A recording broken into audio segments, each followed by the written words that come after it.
Show me your bits. Hello, everybody, and welcome to the third episode of my podcast, Show Me Your Bits, where we talk to my favourite comedians about their favourite bits. We get a sneaky peek behind the scenes, and today we are going to talk to an Irish comedian who is based in London. He's a very good friend of mine. He's called Colin Chadwick. He is a brilliant stand-up comedian, a brilliant comedy writer, and he should be waiting for us now in the waiting room. Is he there? Here he is. Here he is, Colin Chadwick. Well, I feel like there's a lot of distractions. I didn't get a chance to frame up my shot. People can see clothes on my bed. Colin, you look like you've just got up. How block it out? Colin, I told you to be ready for this podcast. You look like you've just got up. You look like you've cut your own hair. You look like you haven't shaved for about 2 weeks. I shaved yesterday. Wow, you are a man, a real man. Anyway, welcome. We're not going to waste, Colin. We're not going to waste time on that because we can talk about. You can bore me. We're going to waste time on me instead. We're not going to waste time on you. We're going to watch your bits. I'm being slightly distracted, sorry, by your bed. Have you not even made your bed, Colin? Would it be distracting if while you're watching the bit, I tidy up? No, you have to watch it with me. Okay. So, yeah, ignore Colin's background. Colin, welcome to the podcast. Sorry, I should say welcome. How are you? Thank you. How are you, Colin? Are you okay? I'm fine, despite the fact that you just complained about my room. You're not even in here, so. Sorry, I shouldn't do that. But forget about your room. We're going to watch your bits now, Colin. We can't wait to watch your bits. And Colin, are you ready to watch your bits? Yes. Let's go. Something that happened to me recently. A woman said that my tongue was too strong for her, and I think that's sexist. She said that to another woman about me while the three of us were in a room and I was lying down. I think that's a sexist thing. Don't laugh. I feel like we should be agreeing. It was at the dentist, but I feel it still counts. No, don't laugh. It still counts. It's still a strong tongue. Just because it's a different environment doesn't mean it's not true. I had to go to the dentist in London, and it was a weird experience, because one of the first things she said to me was, "Okay, Mr. Chadwick, relax your tongue." And I didn't know what that meant. I thought that was like a fancy English way of saying stop talking, But she said it again, relax your tongue, and I didn't know I didn't know how to do that. I've never had conscious control of my tongue. You can ask anyone I've dated. If I said to you all now, relax your tongue, would you know what to do? Because I didn't. I tried. And she said, you're making it bigger, If I knew I could make my tongue bigger on command, I was using that skill, It would be my superpower. But she ended up getting angry with me. She at one point lost her temper and said, "Mr. Chadwick, your tongue is following me around your mouth." That's your fault. Your fingers are in there, I think that's the natural reaction, And I have an inquisitive tongue. Ask anyone I've dated. But she ended up getting so annoyed with me, she asked one of her colleagues to come in. She asked a colleague to come in, she said, "Can you please restrain Mr. Chadwick's tongue?" And it felt like the sexiest thing that's ever been said. I felt like I was in an episode of Downton Abbey, and I was a servant who'd spoken their mind, and they were going to restrain my tongue. But that's when the dentist needed to give me injections in the back of my jaw, because I grind my teeth, big problem. And I do it, I'm not drug-induced, it's all natural. She had to give me some injections, and her colleague held my tongue to one side. The dentist gave me the first injection, gave me the second. She went to give me the third, and her colleague, who was out of breath, said, "I need to let go. This tongue is too strong for me." strong is my tongue the same strength as a woman's wrist? I'm sexy.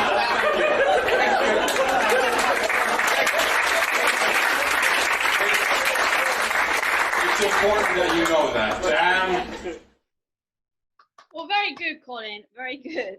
Yes, so well done, Colin. That was a good set. Where was that done? At the stand? Stand in Glasgow. Yeah, they were very, and you even got an applause break for that. Yeah, for saying that's why I'm sexy. People Yeah, give me an applause, which they saw the irony in that. they obviously were taking pity. No, it was very good. No, it was very good. I often wind you up, but it was great. So my first question is, I do remember you telling me one time when we were at the pub, I'll be honest, I wasn't listening to you as usual. Some story about your tongue, and then I wasn't. So really... that was obviously it.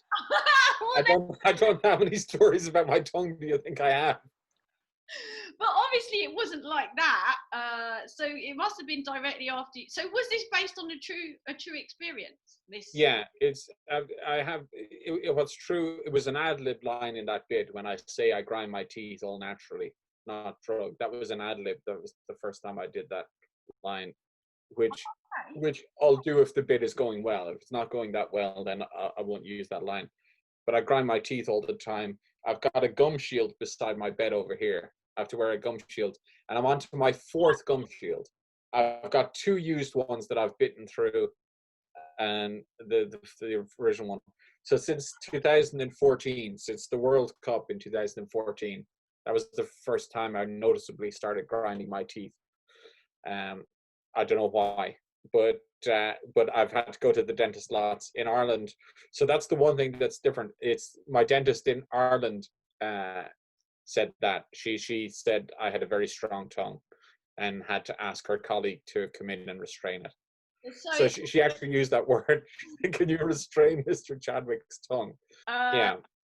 So that carried over. I told when I went to the dentist for the first time in London, I told him that my previous dentist had said I had a very strong tongue, and I told, because he knew I'm a comedian. So he was laughing about it, and he said, "Well, we'll see." And then his assistant said, "Oh, very strong indeed." She was wrestling with it, but I'm always fascinated by the dentist. I'm okay with going to the dentist. I'm fine. I'm relaxed, but I'm just annoyed at the instructions they give you, like stop breathing. Stop breathing for a few minutes, and then it's like you're waiting for them to say you can breathe now, and they never do. You just have to try and guess when you're allowed to breathe again or die. I don't know. Like that's just your dentist because they want you dead. I've never heard. I think I'm just very obedient. I'm like, if they tell me to stop breathing, I will, and I need the command. But it's a funny situation for someone to put their fingers in your mouth and then get upset that you don't have control of yourself, you know? But did they actually, so it happened firstly, so it's happened more than once at the dentist. It happened firstly in Ireland. I've already explained to the audience watching that you're Irish, just in case they hadn't picked up. Some people don't know. Some people don't recognize the accent. But I said you were based in London, just in case anyone wanted to come and try and find you. They could start in London. But so it happened once in Ireland, and then it happened again in England. Because in that you were like, oh well, it's sort of, you were talking like it was based on an English experience, but it happened basically both times, and you combined it together to kind of write about it. Yeah, because I kind of tried to create more material by setting up my English dentist and saying, apparently I've got a strong tongue, just to see if I could get more out of the bit. Although most of it comes from, like, the Irish dentist is also the person who gave out to me because my tongue was following her around.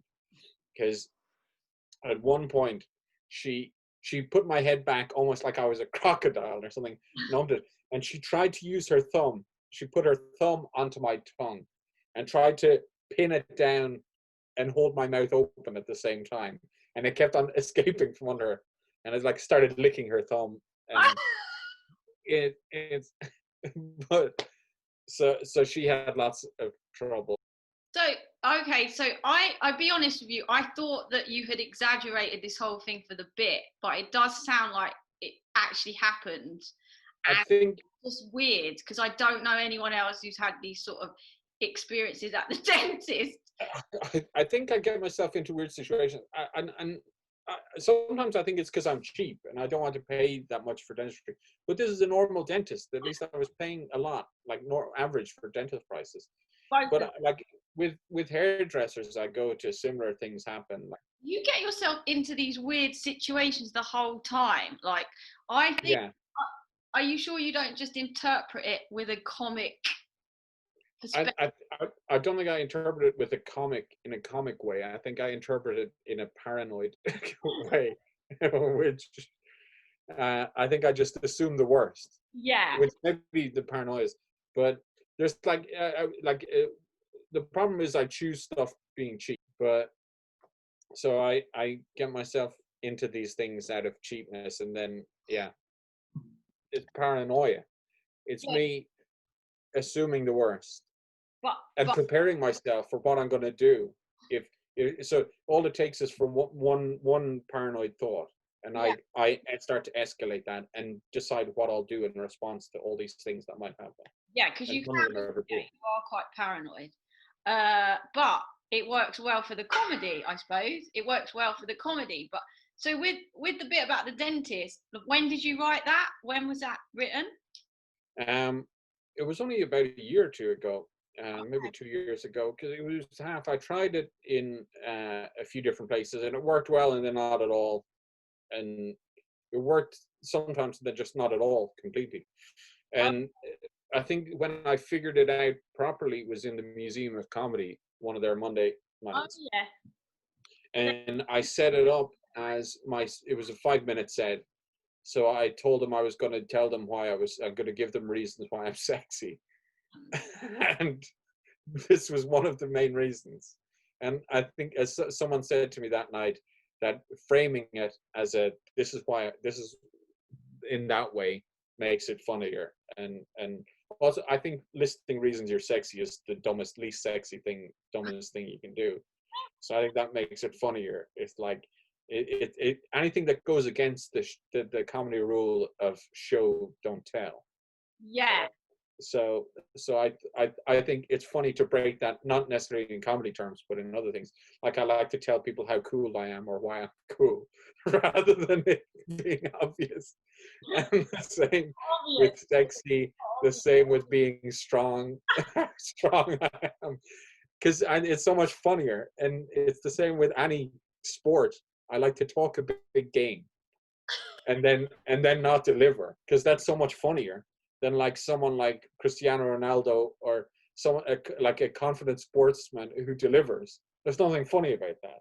But someone who's really confident and then fails to deliver is funny.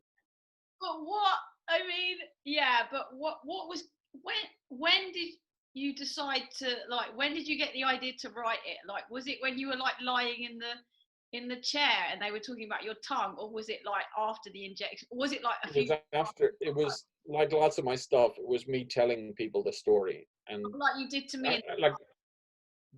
I think that's how lots of material comes out for me, is I check if that was normal behavior or if that's a weird thing to say. I tell people the story just to say like, just to make sure that I'm not in the wrong to think that it's weird that someone would say that about my tongue. Because I don't know. I think that's one of the reasons I do comedy, is because I don't know what's okay. It's hard for me to know what's normal or what's fine in society. Right. So I'm constantly checking. Yeah. And that's where. So, but you had the idea, you thought, this is a bit strange, I could write about this, but I don't know if it's strange enough, because it might be everyone's experience that they go to the dentist and they've got a strong tongue. Yeah, they've got a strong, like, it's like, apparently they're generally strong because they're one of maybe the only muscle that is connected at only one point. I don't know. Yeah. But yeah, I was trying to figure out if there was a way to demonstrate how strong it is, but I don't think I can. So basically once you decided that that was funny because it was weird, and you tested it out on your friends, Yeah. did you, and how did you go about actually writing it? Because I remember you telling me in the pub, but it wasn't obviously like that. It was just, oh, this happened to me. So it wasn't obviously a joke yet. It wasn't developed yet. So how did Yeah. you go about actually? I mean, I think I remember saying, yeah, that could be funny, but Oh yeah, you wrote the bit. I, I practically wrote that, Colin, as with all your bits. No. I'm not sure how it developed. It was I think because there's nothing much more to it. It was like those are. I remember sitting down and thinking, what were all the kind of trying to pinpoint the funniest things my dentist said. Because the first few times I tried it, I tried to make it into a bigger routine, and I thought no, and I was adding a lot of stuff that wasn't necessary. So I scrapped any of my thoughts or my interpretations, anything from my side, and I just thought, what were the things that my dentist said to me? She said my tongue was following around the mouth, strong tongue, and so I just thought those are all everything that she said was what's funny, not what I was thinking in the time. Okay. And once I got what she said, then I worked from that side. And it was almost like the first few times I tried it, when where the laughter, when the bits that people laughed at, I just embellished those, and like, Okay. yes, so So, I've no real good memory of or processing that. I just remember I think so much of it was tested on friends. Definitely, I think it's a good way to test material, because yeah. it's like my friends probably wouldn't agree, but I think there's so many comedy clubs, new material nights. You might, if you have 10 people there, you could easily just as easily test material on Your friend. a few groups of friends, and you're fine.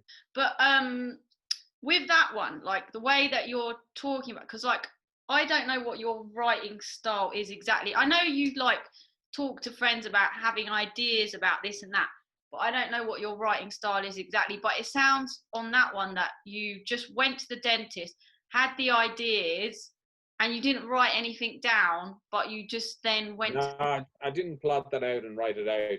I suppose because other than that bit, my earlier style and what I usually do is like write one-liners. yeah. That's almost what I try to do. Is I try to strip it out as one-liners. So Right. so you can kind of break that story down into like, she said, relax your tongue. I didn't know what that meant. I thought it was a fancy English way of saying stop talking. Um, your tongue is following you around your mouth. Well, your fingers are in there. You can kind of break it up into.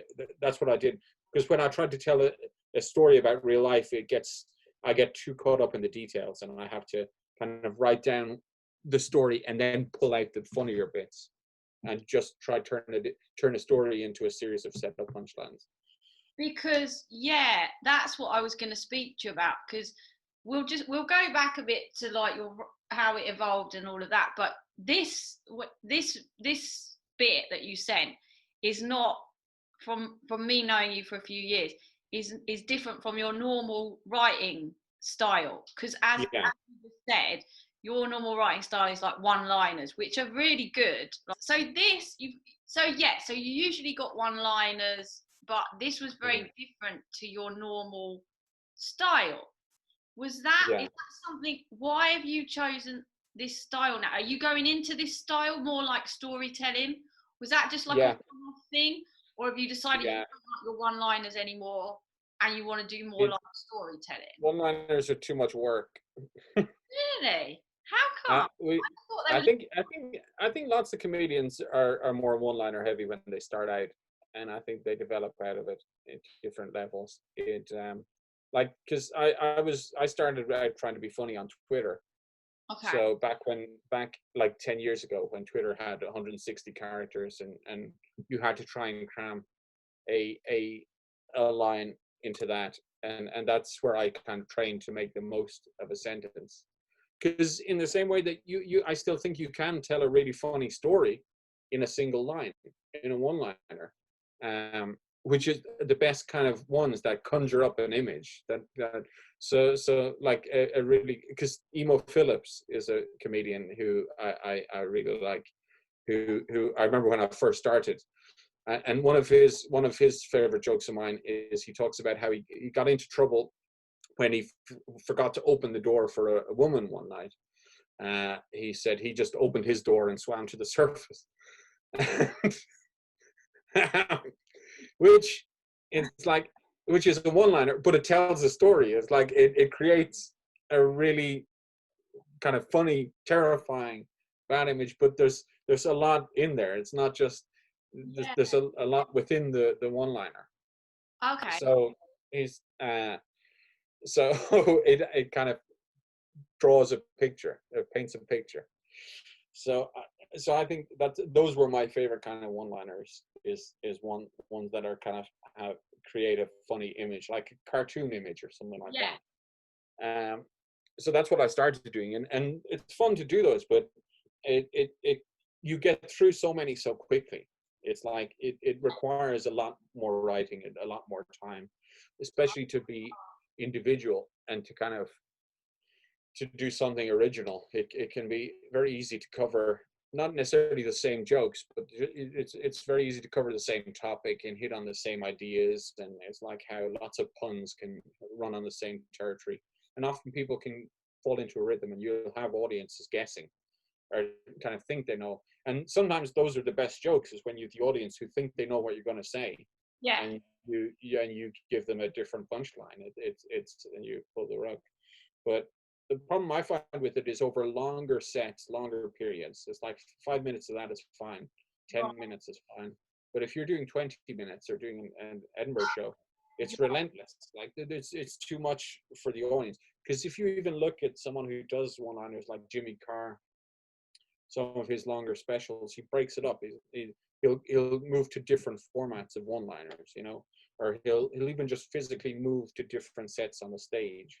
He'll even do some audience interaction, play with hecklers and stuff, which are one-liners, but they're just in a different format. Because he knows how relentless and kind of and just boring that format can be. And even at that, you don't need to change that format much to put it into a narrative. Like with my dentist story, I kind of I put it down and then tried to pull out the one-liners within it. Okay. And if as soon as you put one-liners into a narrative, people need to hold on to know what the ending is. Yeah. So there's a building process there.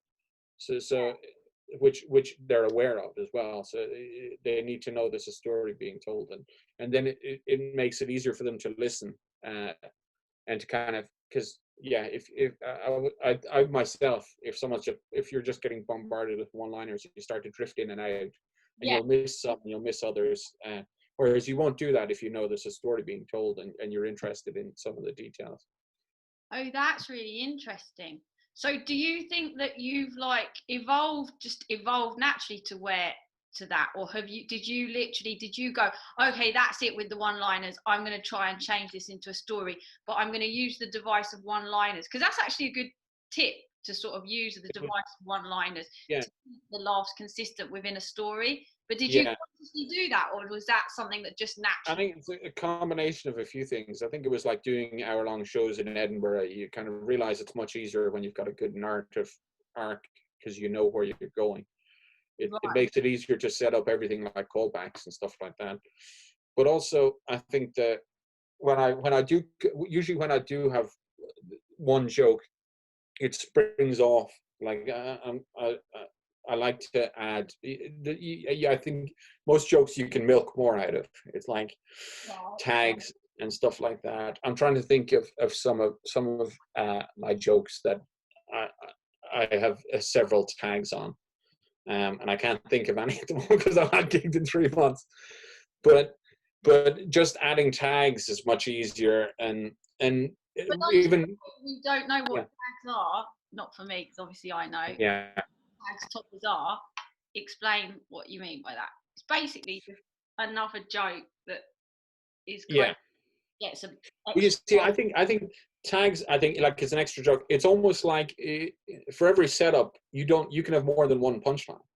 You yeah, could have one setup and 10 punchlines after, and each one of those is a tag. So, but I think if you arrange it right, you have tags getting funnier and funnier. But because topper is a better word for it, I think, because you can get funnier and funnier. But I think that like but I think that's the one good thing with one-liners. You write enough one-liners, you'll be able to bunch them together into categories. right. Um, so, like a joke I wrote a long time ago was about how I thought cars would learn to drive before I would, because like they're just getting advanced. And I I wrote then another one, like must have been 6 years later, about after Richard Hammond had been in his second or third crash. I said, modern cars are so smart they've tried to kill Richard Hammond 3 times. And I then, even though those jokes were 6 years apart, I put them together, and they started to go into a bit. And the more you write, the more you look through old jokes and stuff like that, the more you can bundle kind of strands together. Yeah, And as soon as you do that, then you can build on topics. And while it's still one-liner stuff, it just feels more like you're doing a bit rather than one-liner after one-liner after one-liner. yeah, Because then it feels to me like cheating, but it's just a much more palatable way of telling the jokes, I think, and it just makes it easier to remember them yeah. as a bit. I don't think it's cheating because it's making it more engaging for the audience as well. I don't know why I tell myself that all the time. It's like callbacks are cheating. It's like, no, well, they like it. No, it's cheating. I love Anything that makes the audience laugh or makes things easier, no, it's cheating. no, well, I don't think it's cheating. It's just making it more engaging for the audience. But do you still do some of my favourite jokes of yours have been one-liners though, and they've been really clever. So I still do those. So there are always places where you can put one-liners. So I won't ever stop trying to write one-liners, but it's about using them more strategically rather than just these are loads of one-liners. That's interesting. And how long did it take you to get it to that where it was? Because that was you. I mean, that was a good set. Like you got a good reaction. How long did it take you to get it to there than when you first had your idea? I don't think. Well, I suppose I had done it. That was part of my set in Edinburgh, so Right. it was probably just like it was probably over a year ago when I had done it. But as soon as I did it I did it once or twice and then didn't do it for months and months. And I thought I had this mental block about making stuff that real life stuff funny. Yeah. I was like, I have that difficulty and I'm constantly berating myself. If I make up something that's a lie and people like that, I berate myself for telling lies to the audience. I want some truth to it, and they get disappointed if they find out it's a lie. They want to believe it. Yeah. But then when I tell a story based on real life, I berate myself that you should be a better writer. You shouldn't be relying on real life. So, and I think it's what you need is a healthy balance. But I tried it out, and I just put it to one side, and I felt like it was a funny bit, a funny thing, and I thought maybe it can go into a script or maybe it can go somewhere. But I just had it on hold until I found the right way to kind of frame it or to where to put it. And I thought maybe it can go into an Edinburgh show. Yeah. As a longer form when you have a better reason to introduce it. But then I figured out a way to introduce it for shorter sets. And again, that came down to finding ways to slot one-liners around. And it was still developing because even that was after Edinburgh when I ad-libbed that. I had done that part of a routine all through Edinburgh, and that set was in November. So 3 months later, I still ad-libbed a bit where I said my jaw clenching, all natural, not drug induced, which wasn't a funny, like it's a half joke. But it was just filling time in between bits. finally, well, no, I've got 2 more questions actually. One thing I am really interested in, and I've never understood this about you actually, so it's good that you're on the podcast and I can ask you, is how exactly you write, because I can't really work it out. Like, you have loads of ideas the whole time. Like, I think you probably have more ideas than Very creative. Huh? Yeah, very creative. You're very It- creative. You're very creative. Like, you're constantly coming up with all these ideas, half of which I'm sure never see the light of day. Every time I meet you, you're like, "Oh, I've got an idea about this. I've got an idea about that." yeah. But then I don't know how you write, because I thought you sat down and you actually wrote the ideas. But from what you're saying, you don't. You don't actually write it down. No, I do that sometimes. It was like if I'm like it's a sign that I'm really struggling with a bit if I sit down, like with that dentist bit, and I pull it apart and I sit down. I'll write everything down and strip away all the unnecessary stuff.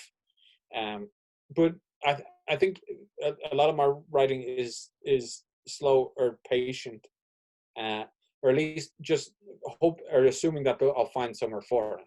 So I'll write an idea or something and I'll put it into, I have a few different Google Docs. So I've tried to move away from, oh, you can't see it. There's like a huge pile of papers over here that I'm going through in lockdown. Yeah, so But, you do write. so I do write stuff down and I'm trying to make it all digital.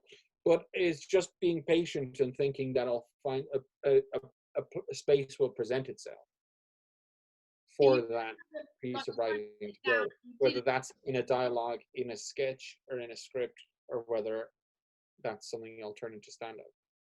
You literally don't sit down every day and write a 10 minutes. I'll do that with scripts and stuff like that, but not with stand-up, no. Okay. And I think it does help. I'll do that with or if I'm writing like topical stuff or something like that. Yeah.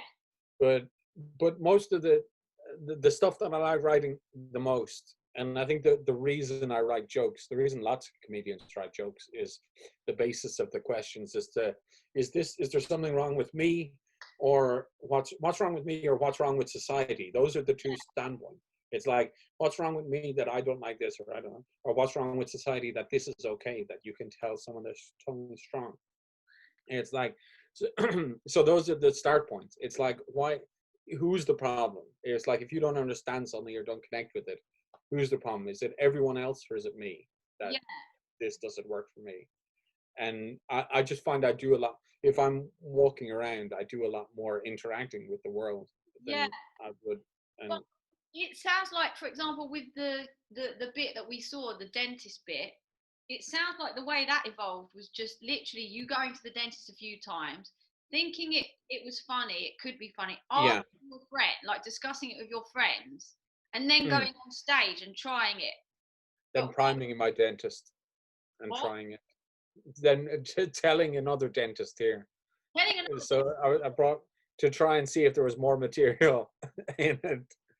But there was no point at which before you went on stage to try it, you go, oh, okay, let me sit down and write this. You just no, I don't do that. I go over again. It's what we went back to that paranoia. Yeah, it's like me thinking about that, me thinking about my dentist, trying to figure out how I would relax my tongue. And I often ask people, the audiences, I don't know if I did in that clip, like, would you know what to do if someone said relax your tongue? And it was me just thinking again, those things is like, is this me, or is this dentist weird? Is this who's the problem here? And I was just analyzing that, and I wouldn't sit down and physically write it, but you don't underestimate how long I'll obsess over a situation. If you were to look at my notes, I always think if someone was to see my notes, they would just see lots of punchlines, or lots of near punchlines, no setups. And because all those will mean something to me. I'll know what the setups are, I'll know what they're referred to, but somebody else looking in, it would look like, and I'm sure most comics are the same. If anyone reads your notes, you look like a maniac. But I'll just write down the funny lines and then figure out how to present them later. I'll write down the funny lines and I figure out how I'm going to frame them all or how I'm going to put them together. But that's the point. How do you figure that out? Before you go on stage, or when you're on Yeah, stage? yeah. Like all that, because I feel like I do the main part of my actually writing down is like an hour before a gig, and it's not that that's when I will do my writing. All I've figured it all out, and all like I'm constant, like I will constantly try to figure out how to line things up and put things together. Anyway, so we've nearly come to the end of this podcast. I have one more question for you, and just to Yeah. say, you don't have to. I know you're going to want to, but you don't have to say that it's me. Which comedians inspire you? Dylan Moran, No, say it again because you cut out from the beginning. Emo Phillips, Oh yeah. Dylan Moran. You see, I think all comedians do, good or bad. Why is that? Because any show I go to, comedians will inspire me to either walk out or to quit. They'll inspire me to work harder, to not like there's so many kind of good comedians, great comedians, and shit comedians that you can learn something from all of them, you know, and you're included in that, good, bad, and shit. Which one is me? I don't know. It's up to you. No, it's not. It's up to you to say it now. No, it's up to everyone else. Comedians can decide which one they're in. No, which one am I in for you? I don't know. I'll have to see the full edit before I decide. I'll give you a clean, good, bad, shit. You can edit them. You can edit your favorite one. But yeah, I think because the first I worked in a comedy festival in my hometown in 2001 and 2002, and even though I wasn't doing comedy, like I remember thinking then during that festival when I saw people doing the same set 3 times, getting 3 different reactions, that's what kind of made me think, oh, this is interesting to me. And even just seeing different styles of comedians, a political guy, and George Bush was big at the time, George W. Bush. And just seeing different, and one was Jason Byrne, the political guy was an American guy, and just seeing completely different styles, each working at different levels on different nights, and it just meant like, yeah, you could learn something from anyone. Like any night, you can learn something. Yeah. Okay. Let me ask you this because that's very diplomatic. What do I not learn from? Yeah. I was going with the other way. Which comedian has taught you the most, and what was it? I think it was definitely starting out Emo Phillips, the condensing how much of a story you can tell in a one-liner. Oh, okay, interesting. It's that cartoon imagery, and then like painting a picture with a one-liner can be good. And he also, if anyone's not seen him, look him up. He's got a very strange delivery, and again, that's because it can be monotonous. One-liner after one-liner after one-liner. He speaks in a high-pitched voice, and he moves in a way to make it easier to watch. So okay, interesting. So we'll look that up. And finally, if our audience have liked you, where can they find you? Twitter at Colin Chadwick, or Instagram at Colin.Chadwick. Anywhere else? No. Even at that, I don't want to plug my social media. Why? I'm hoping that the virus kills us all and we can all stop doing comedy. There you go. The positive Colin that I know and love. That is a great end this podcast. Well, we're going to end this podcast now, and there's only one thing left for me to say, and that is, Colin Chadwick, thank you for showing me your bits. No problem. Bye. Bye. Oh, show me your bits.